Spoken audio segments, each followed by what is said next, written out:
வெளிப்படுத்தின விசேஷம் 13ஆம் அதிகாரம் 13வது வசனத்தை வாசிங்க. 13 வாசிங்க.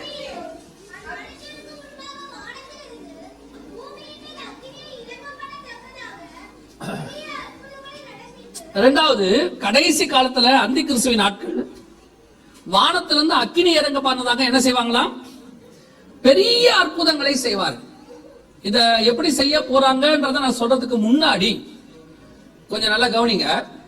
இந்த கடைசி காலத்துல இந்த அற்புதம் யார் செய்யறான்னு பாத்தீங்கன்னா, பைபிள் சொல்லுது மிருகம் செய்து, பிசாசு செய்து. அந்த 13ஆம் அதிகாரத்துல அற்புதத்தை யார் செய்யறது? மிருகம், பிசாசு செய்து. பிசாசு அற்புதங்களை செய்யுமா அப்படின்னு கேட்டா வாசிங்க. வெளிப்படுத்தின விசேஷம் 16ஆம் அதிகாரம், வெளிப்படுத்தின விசேஷம் 16ஆம் அதிகாரம் 13வது வசனம் வாசிங்க.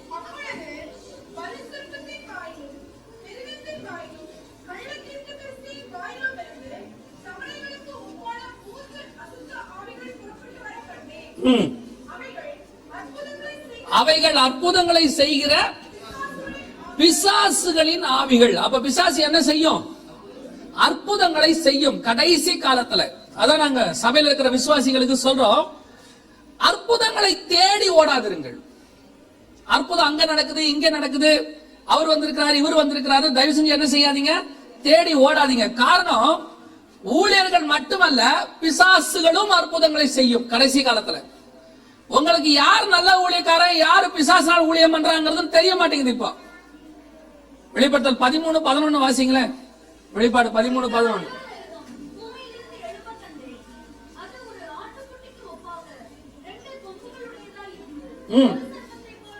பாக்கிறதுக்கு எப்படி இருக்கு? எப்படி பேசிச்சு? அப்ப பாக்கிறதுக்கு ஆட்டுக்குட்டினா கிறிஸ்தவம், இயேசு கிறிஸ்துவை போல இருக்கிறது. ஆனா உள்ள இருந்து யார் பேசுறா? பிசாசு பேசுது. அதான் இன்னைக்கு நடக்குது நிறைய இடத்துல. இன்னைக்கு நிறைய இடத்துல கிறிஸ்தவ போர்வையில, கிறிஸ்தவ பார்வையில நிறைய ஊழியங்கள் நடக்குது. ஆனா உள்ளுக்குள்ள இருந்து என்ன வருது? பிசாசுடைய காரியங்கள் வருது. நீங்களும் என்ன செய்றீங்க? அற்புதம் அப்படின்னா உடனே ஓடிடுறீங்க. நல்லா தெரிஞ்சுக்கொள்ளுங்க, உங்களுக்கு ஒரு அற்புதத்தை கர்த்தர் செய்ய வேண்டும் என்று தீர்மானித்தால் உங்க சபையில வச்சே கர்த்தர் அதை செய்வதற்கு வல்லமையுள்ள தேவனாகவே இருக்கிறார். உங்களுக்கு ஒரு சபை கொடுத்திருக்கிறாரு, உங்களுக்கு ஒரு ஊழியக்காரனை கொடுத்திருக்கிறாரு. இன்னும் ஒரு படி மேல போய் சொல்றேன், நீங்க ஜெபம் பண்ணா உங்க வீட்லயே அற்புதங்கள் நடக்கும். எதுக்கு தேடி ஓடுறீங்கன்னு இப்ப புரியல. இந்த ஆசை இருக்குல்ல, இத பிசாசு பயன்படுத்துறான். பயன்படுத்தி தப்பான ஊழியர்களை, உங்களை பொறுத்த வரைக்கும் பைபிள் தூக்கணும் எல்லாம் ஊழியக்காரங்க. அதான் இப்ப பிரச்சனையே. இப்ப என்ன ஆயிடுது? யார் தப்பானவங்க, யார் சரியானவங்க தெரிய மாட்டேங்குது. நீங்க எதை வச்சு கண்டுபிடிக்கிறீங்க? அற்புதங்களை வச்சு கண்டுபிடிக்கிறீங்க. அற்புதங்களை வச்சு ஊழியக்காரனை கண்டுபிடிக்க கூடாது. அற்புதங்களை பிசாசுகளும் செய்யும். ஊழியக்காரனா வசனத்தை வச்சுதான் கண்டுபிடிக்கணும். ஊழியக்காரனா கனிகளை வச்சுதான் கண்டுபிடிக்கணும். பைபிள் அப்படித்தான் சொல்லுது, கனிகளால் அந்த மரத்தை அறியலாம். இப்ப நீங்க தப்பான வழியில போயிட்டு இருக்குது ரூட். எங்க போய் பாருங்க, அற்புதம் அப்படி நடக்குது, அற்புதம் இப்படி. அதான் கடைசி காலத்துல, ஒரு காலத்துல சபைக்கு வெளியே தான் அந்த மாதிரி காரியங்கள் நடந்துட்டு இருந்துச்சு. இப்ப என்ன நடக்குதுன்னா சபைக்கு உள்ளேயும் நடக்குது. சொல்றது கொஞ்சம் வருத்தமா தான் இருக்கு, ஆனா உண்மை. சபைக்கு எச்சரிப்பு கொடுக்க வேண்டியது நம்மளோட வேலை. அது நீங்க தெரிஞ்சுக்கோ வேணும்.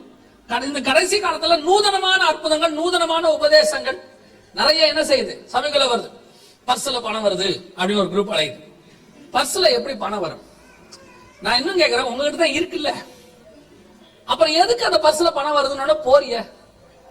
சிலர் சொல்றான், ஜெபம் பண்ணும்போது தங்கம் கொட்டுது. யோசிச்சு பாருங்க, சோமாலியில கூட்டு போய் அந்த ஊழியக்காரரை விட்டா பிரச்சனை சால்வ் ஆயிருமா? ஆகாத. ஒரு நாடு கடன்ல இருக்குன்னு அந்த ஊழியக்காரரை கூட்டு போனோம்னா தங்கம் கொட்டும் போது ஆட்டோமேட்டிக்கா பிரச்சனை என்ன ஆயிரும்? சால்வ் ஆயிரும். எப்படி கொட்டும்? கொஞ்சம் யோசிங்க, எப்படி பர்ஸ்ல பணம் வரும்? ஒருத்தர் ஜெபம் பண்ணா பர்ஸ்ல என்ன செய்யுது? பணம் வருது. அதுல ஒருத்தர் சாட்சி சொல்றாரு, நான் சபைக்கு வரும்போது ஒண்ணுமே இல்லாம வந்தேன். அதுவே தப்பு. முதல்ல அப்படி வந்திருக்கவே கூடாது இல்லையா? ஆண்டவரே அப்படிதான் பைபிள்ல சொல்றாரு, ஏதாவது ஒன்றாவது ஆண்டவர் கொடுக்கணும். சரி பரவாயில்ல, உன் சூழ்நிலை நீ எல்லாம் இல்லாம வந்துட்டு சந்தோஷம். அவர் சொல்றாரு, ஆண்டவர் எனக்கு 20 ரூபாய் கொடுத்தாரு. கொடுக்குற ஆண்டவர் 2000 ரூபாய் கொடுக்க கூடாது. 20 ரூபாய் கொடுத்தா நீ என்ன யூஸ் பண்ண போற? வீட்டுக்கு போகும்போது டீ குடிச்சா சரியா போயிடும். சரி 2000 ரூபாய் இருக்கட்டும். எப்படி ஆண்டவர் கொடுப்பாரு? அத அந்த 2000 ரூபாய் ஒரு நோட்டை அடிக்கணும்னா ரிசர்வ் பேங்க் ஆஃப் இந்தியான்னு போட்டு கீழே கவர்னர் கையெழுத்து போட்டு நோட்டு ஆண்டவர் அடிச்சாருன்னா அந்த நோட்டுக்கு பேர் என்னது? கள்ள நோட்டு. அதை ஆண்டவர் அடிப்பாரா? ஹெவன்லி கவர்மெண்ட் போட்டு அடிச்சா கூட அவர் நோட்டு. ஆனா அது செல்லுபடி ஆகாது இங்க. சரி, ரெண்டாவது அப்படி இல்ல, அந்த நோட்டு உங்க பர்ஸ்ல வந்திருக்கு. எப்படி வரும்? இன்னொருத்தருடைய பர்ஸ் எடுத்து என்ன செஞ்சிருக்கலாம், வச்சிருக்கலாம். அது நடக்க வாய்ப்பு இருக்கு. ஆனா அதை ஆண்டவர் செய்வாரா? இன்னொருத்தருடைய பர்ஸ் எடுத்து வச்சா அதுக்கு பேர் என்னது? அது கள்ள நோட்டு, இது கள்ள நோட்டு இல்லையா? அப்புறம் ஆண்டவர் ரெண்டும் செய்ய மாட்டாரு. அப்ப இந்த பர்ஸ்ல எப்படி பணம் வந்துச்சு? வரலையான்னு கேட்டா வந்துச்சு. நான் சொல்ல ஆமா வந்துச்சு. ஆண்டவர் வைக்கல, பிசாசு வைக்கும். பிசாசு ஒரு வஞ்சகன், கொள்ளையடிக்கிறவன் பைபிள் சொல்லுது, கொலை செய்ய வர்றான்னு சொல்லுது. இந்த கடைசி காலத்துல இந்த மாதிரி ஆட்கள் நம்மளுக்குள்ள எழும்புவாங்கன்னு இருக்கு. உபாகமத்தின் புஸ்தகம் 13ஆம் அதிகாரம் 1-2 வசனங்கள் வாசிங்க பார்ப்போம். உங்களுக்குள்ள ஒரு தீர்க்கதரிசி ஆகிலும் சொப்பனக்காரனாகிலும் எழும்பி நீங்கள் அறியாத வேற தேவர்களை சேவிப்போம் வாருங்கள் என்று சொல்லி உங்களுக்கு ஒரு அடையாளத்தை சொன்னாலும் நடந்தாலும்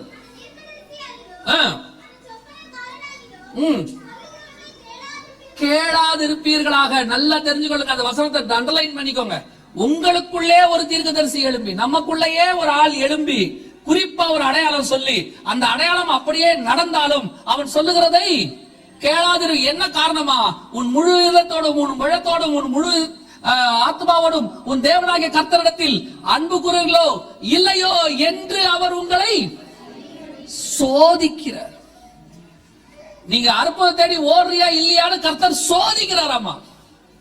அங்க அற்புதம் நடக்குது, இங்க அற்புதம் நடக்குது. தயவு செய்து சொல்றேன், போகாதீங்க. அவங்க சபையில இருங்க, அவங்க வீட்டுல இருந்து ஜெபம் பண்ணுங்க. இதை தாண்டி கர்த்தர் எப்படி அற்புதம் இன்னொரு இடத்துல செய்யணும்னு நீங்க எதிர்பார்க்கறீங்க? அப்ப நீங்க சொல்லுவீங்க, அப்ப எங்க சபையில நடக்கலையே, அங்க போகும்போது நடந்துச்சே. உண்மை, அதுவும் உண்மை. அப்ப எப்படி, ஏன் நடந்துச்சு? விசுவாசம் அங்கே நடக்கும்னு தோணுது, அங்கே நடக்குது. நீங்க ஜெபம் பண்ணுங்க, என் சபையில அப்படி நடக்கணும் ஆண்டவரே ஜெபம் பண்ணுங்க. உங்க சபையிலும் அப்படிப்பட்ட அற்புதங்களை கர்த்தர் செய்வதற்கு வல்லமையுள்ள தேவனாகவே இருக்கிறார். அதையும் தாண்டி சொல்றேன், எங்க வீட்டுல நடக்கணும் ஜெபம் பண்ணுங்க, உங்க வீட்டுல அற்புதங்கள் நடக்கும். நீங்க சொல்ற இயேசுவா, அவங்க சொல்ற இயேசுவா ஒரே இயேசு தானே. இயேசுவே விசுவாசிக்காதவ இருக்கிற இடத்துல அற்புதம் செய்ய முடியலையாமா? பைபிள் சொல்லுது, அந்த ஜனங்கள் விசுவாசியாதபடினால அவரால என்ன செய்ய முடியல? அற்புதம் செய்ய முடியல. அப்போ சபையில அற்புதம் நடக்கணும்னா காரணம் இயேசுவும் இல்லை, இங்க இருக்க ஊழியக்காரனும் இல்லை, நீங்க தான். நீங்க ஊக்கமா ஜெபம் பண்ணி தேவ சமூகத்துல உட்கார்ந்தீங்கன்னா கர்த்தர் இங்க அற்புதங்களை செய்வார். தயவு செய்து ஓடாதீங்க, உங்க நல்லதுக்கு சொல்றேன். ஏன்னா இந்த கடைசி காலத்துல நிறைய கள்ள உபதேசம், நிறைய கள்ள போதகர்கள் வெளிநாட்டுல இருந்து இறக்குமதி வேற பண்றாங்க, இப்ப இம்போர்ட் எல்லாம் பண்றாங்க. அது உங்களுக்கு எல்லாம் சொல்ல வேணாம், வார வாரம் வருவாங்க.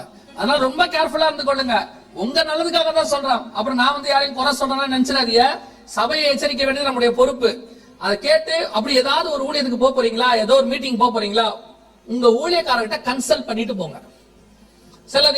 சில மீட்டிங்கு போகணும்னு தோணும், அப்படி கேட்டீங்கன்னா ஊழியர்கிட்ட கேட்டீங்கன்னா உங்களுக்கு அவருக்கு தெரிஞ்சிடும் இந்த மீட்டிங்கு போலாமா வேணாமா அவங்களுக்கு தெரியும். ஏன்னா நம்மளை பொறுத்த வரைக்கும் எவன் பைபிள் தீட்டு நல்லவன் தான் இல்லையா? ஊழியக்காரர் வந்திருக்கிறாரு, ஆனா அந்த ஆள் எப்படி என்னங்கிறது யாருக்கு தெரியும்? ஏன்னா நீ கடைசி காலத்துல நரகமே இல்லைங்கிறான், பாவமே இல்லைங்கிறான். நீ என்ன செஞ்சாலும் இயேசு என்ன செஞ்சிருவாராம், மன்னிச்சிருவாருங்கிறான். ஒருத்தன் சொல்றான், நான் பரலோகத்துக்கு போறதுக்கு இயேசு எனக்கு என்ன கொடுத்தாரு, பரிசுத்தம் கொடுத்தாரு, அவரு பாதாளத்துக்கு போறதுக்கு நான் பாவம் கொடுத்திருக்கேன்றான். ரெண்டு பேரும் எக்ஸ்சேஞ்ச் எல்லாம் வேற பண்ணிருக்காங்க. அதனால தயவு செஞ்சு ரொம்ப கேர்ஃபுல்லா இருந்து கொள்ளுங்க. உபதேசங்கள் அதிகமாக இந்த கடைசி காலத்துல என்ன செய்யுது, மாறுது. இது முதலாவது. ஏன் அற்புத அடையாளங்கள் தான் பிசாசு செய்யுது. ஆனா பைபிள் சொல்லுது கடைசி காலத்துல வானத்துல இருந்து அக்னி என்ன செய்ய போறாங்களா, இறக்க போறாங்க. பாருங்க, இதுக்கு பேரு ஸ்பேஸ் ஸ்டேஷன் அப்படின்னு பேர், ISS அப்படின்னு சொல்லுவாங்க, இன்டர்நேஷனல் ஸ்பேஸ் ஸ்டேஷன் அப்படின்னு பேர். இது ஒரு 16 நாடுகள் சேர்ந்து என்ன செஞ்சிருக்காங்க, மேல வச்சிருக்காங்க. இது ஏன் உருவாக்கி இருக்கிறோம் அப்படின்னு சொல்லி அவங்க 2 காரணம் சொல்றாங்க. இதை உருவாக்கணுங்க 2 காரணம் சொல்றாங்க. என்ன 2 காரணம்? முதலாவதாக இதை உருவாக்கணும் நோக்கம் என்னன்னா, நம்மளை கொண்டு போய் நிலாவில வாழ வைக்க போறேன்னு சொல்றாங்க. எங்க வாழ வைக்க போறாங்க? 100% ஃபேக். என்னங்க நீங்க, அவங்க 1000 கோடி 2000 கோடி செலவு பண்ணி ஒரு விஷயத்த சொல்றாங்க, நீங்க வந்து வாழ வைக்க முடியாதுங்கிறீங்களே, அது எப்படி உண்மையா, உங்களை எப்படி நம்புறது அப்படின்னீங்களா? 2015 ஒரு ஊழியத்துக்காக ஹூஸ்டன் அப்படின்ற இடத்துக்கு போயிருந்தோம், US. போன போது அவங்க அங்க இருந்தவங்க என்ன செஞ்சாங்க, ஒரு எக்ஸிபிஷன் கூட்டிட்டு போனாங்க. அது வந்து நாசா நடத்தக்கூடிய நிலாவுக்கு போயிட்டு வந்த அந்த அவங்க எல்லாம் சேர்த்து நடத்துற ஒரு எக்ஸிபிஷன். அந்த எக்ஸிபிஷன்ல போயிட்டு அவங்க இந்த நிலாவுக்கு போயிட்டு வந்த பத்தி ஒரு டாக்குமெண்ட்ரி ஒரு 15 நிமிஷம் போட்டு காட்டினாங்க. அப்புறம் அங்க உள்ளவர் அதை எக்ஸ்பிளைன் பண்ணாரு. எக்ஸ்பிளைன் பண்ணிட்டு கடைசியா ஒரு கொஸ்டின் ஆன்சர் செக்ஷன் மாதிரி ஏதாவது உங்களுக்கு டவுட்ஸ் இருந்தா கேட்கலாம்னாரு. அப்ப அவர்கிட்ட நான் ஒரு கேள்வி கேட்டேன், இந்த நிலாவில போய் வாழ வைக்கிறோம்னு சொல்றீங்களே, இந்த ப்ராஜெக்ட் எவ்வளவு தூரத்துல இருக்கு, நாம எப்ப போக வாய்ப்பு இருக்கு அப்படின்னு கேட்டபோது அவர் சொன்னாரு, we stopped the project in 1919. 1969 ஆரம்பிச்சு 1990 என்ன பண்ணிட்டாங்க, நிறுத்திட்டாங்க. அப்ப கேட்டேன், ஏன் நிறுத்திட்டீங்க, why you stopped அப்படின்னு சொன்னப்ப அவர் சொன்னாரு, நிலாவுல தண்ணி கிடையாது, ஆக்சிஜன் கிடையாது, கிராவிடேஷனல் ஃபோர்ஸ் கிடையாது, அதனால நாங்க என்ன செஞ்சிட்டோம், அங்கிருந்து கொஞ்சம் கல்லெல்லாம் கொண்டு வந்து இப்ப நாங்க அதை மட்டும் இப்ப என்ன பண்ணிட்டு இருக்கிறோம், ஆராய்ச்சி பண்ணிட்டு இருக்கிறோம். மத்தபடி நாங்க நிலாவுக்கு போற ப்ராஜெக்டே நிறுத்திட்டோம். அப்பல்லோ அப்படிங்கிற ப்ராஜெக்ட் அவங்க என்ன பண்ணிட்டாங்க, ஸ்டாப் பண்ணிட்டாங்க. இப்ப ஒண்ணு கூட அவங்க அனுப்புறது இல்ல. இப்பதான் நம்மால ஆரம்பிச்சிருக்கான். சரியா? இப்ப அமெரிக்கா அடுத்து என்ன பண்ணிருக்கான், செவ்வாய் கிரகத்துல போய் வாழ வைக்க போறோம். அடுத்து ஆரம்பிச்சிருக்கான், மார்ஸ்ல என்ன செய்ய போறோம், வாழ வைக்க போறோம். இப்ப அதுவும் முடியாது. திருப்பி சொல்றேன், மார்ஸ்ல என்ன செய்ய முடியாது, முடியாது. அது இப்ப சொல்லிட்டா 2018 19 சொல்லிட்டா மார்ஸ்ல போய் என்ன பண்ண முடியாது, வாழ முடியாது. ஏன்னு சொன்னா அங்கேயும் என்ன இல்ல, தண்ணியும் இல்ல, ஆக்சிஜனும் இல்ல, அங்கேயும் வாழ முடியாது. அதுலயும் பாருங்களேன், 49 பேர் செலக்ட் பண்ணிருக்கான் மார்ஸ்ல போய் வாழ்றதுக்கு. அதுல ஒண்ணு கோயம்புத்தூர்காரங்க.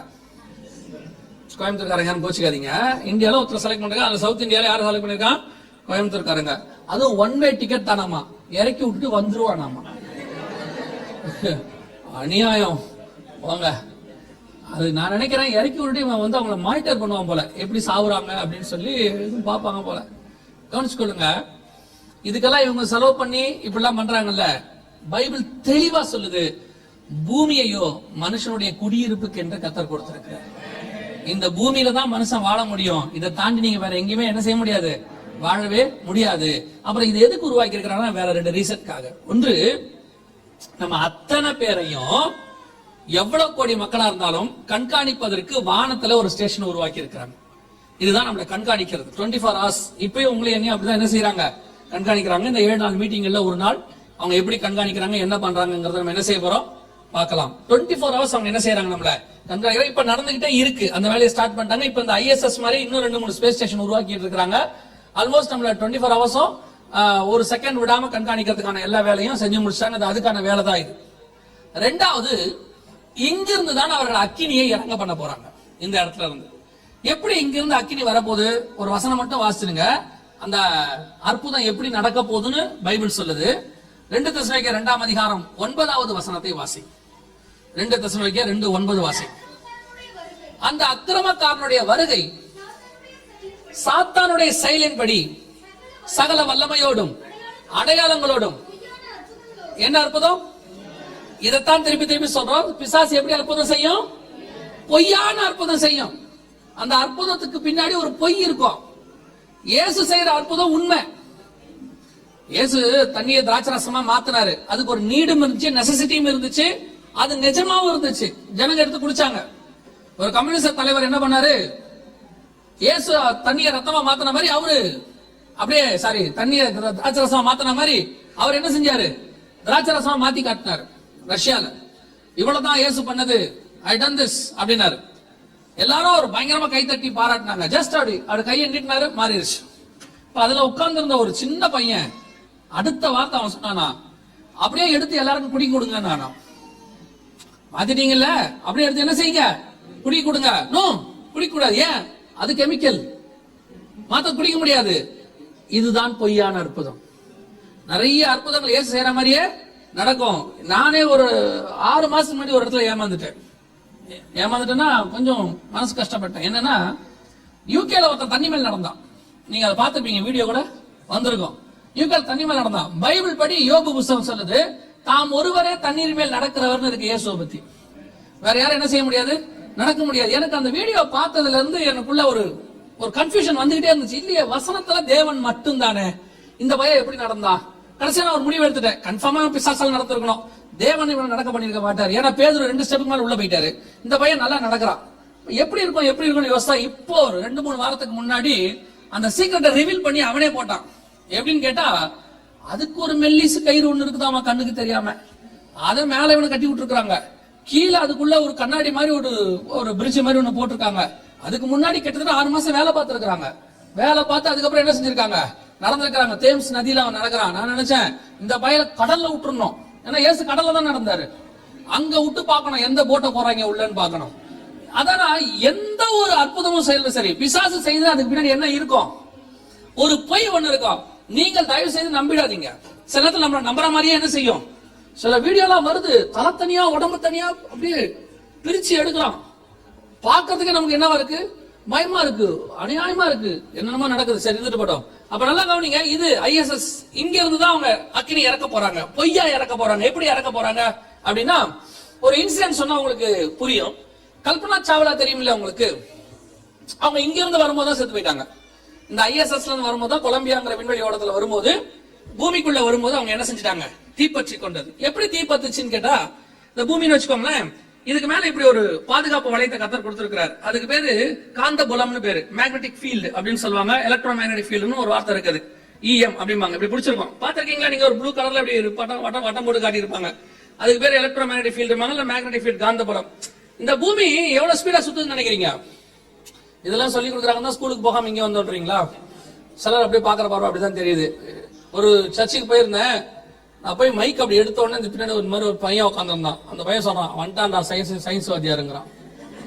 அப்படியே சொல்றான், வந்துட்டார் சயின்ஸ் வாத்தியாரு அப்படிங்கிறான். அதனால ஆனா உண்மை இதெல்லாம் தெரிஞ்சுக்கிட்டா நல்லது. இந்த பூமி எவ்வளவு ஸ்பீடா சுத்த நினைக்கிறீங்க? மணிக்கு மினிமம் 2000 இருந்து 2400 கிலோமீட்டர் ஸ்பீட்ல சுத்துது. உங்களுக்கு ஏதாவது தெரியுதா? ராட்டத்துல உட்காந்தா ஒரு சிலர்லாம் பாத்தீங்கன்னா தலை சுத்தம், தெரியுமா? தலை சுத்தம் இல்ல. நமக்கு ஏதாவது சுத்தி இருக்கா இது வரைக்கும்? இல்ல. நம்ம சிலரை பார்த்தா நமக்கு தலை சுத்தம். அதனால பார்த்தோன்னே பொதுவா உங்களுக்கு இந்த பூமியில உட்காந்து தலை சுத்துதா? நீங்க வந்து இங்க உட்காந்து ஏறக்குறைய ஒரு 2400 கிலோமீட்டர் டிராவல் பண்ணிட்டீங்க சபைக்குள்ள வந்து. ஏன்னா 1 ஹவருக்கு மேல ஆயிடுச்சு. நம்ம எப்படி அப்படி சுத்தி இருக்கோம்? ஏன் நமக்கு எதுவுமே தெரியல? ஒண்ணுமே தெரியல. இத்தனைக்கு பூமிக்கு மேலதான் கடல் இருக்கு, பூமிக்கு மேலதான் வீடு இருக்கு. இந்த ஸ்பீட்ல சுத்தினா மேல இருக்கிறதுல என்ன ஆகணும்? தெரிக்கணும்ல. ஒண்ணுமே ஆகல. ஏன் அப்படின்னு கேட்டீங்கன்னா, கீழே ஒரு மேக்னெட் கொடுத்திருக்காரு, அதுக்கு பேரு கிராவிடேஷன் ஃபோர்ஸ் கீழே கொடுத்திருக்காரு. மேல ஒரு மேக்னெட் கொடுத்திருக்காரு, அதுக்கு பேரு EM, காந்தபுலம் அப்படின்னு பேரு. கீழே ஒண்ணு இழுத்துக்கிட்டு இருக்கு, மேல ஒண்ணு இழுத்துக்கிட்டு இருக்கு. ரெண்டுத்துக்கு நடுவுல தான் நீங்களும் நானும் இருக்கிறோம். எப்படி வச்சிருக்காரு பாருங்க. இந்த ஸ்பீட இது இழுத்துக்கிட்டு இருக்கு, இந்த ஸ்பீட்ல நடந்துகிட்டு இருக்கு. இந்த உள்ள இருக்கிற மேக்னெட் கொஞ்சம் ஆடும் போதுதான் பூமி எதிர்ச்சி வருது. ரெண்டும் எவ்வளவு பெர்ஃபெக்ட் ஸ்பீட்ல இருந்தா மணிக்கு 2400 கிலோமீட்டர் ஸ்பீடு நம்ம சுத்துறோம், நமக்கு எதுவுமே என்ன செய்யல? தெரியவே இல்ல. கிட்டத்தட்ட 6000 வருஷமா சுத்திக்கிட்டே இருக்குது. நம் தேவனை போல சர்வ வல்லமை உள்ள தேவன் உலகத்துல வேற ஒரு துறைமே கிடையாது. அல்லேலூயா.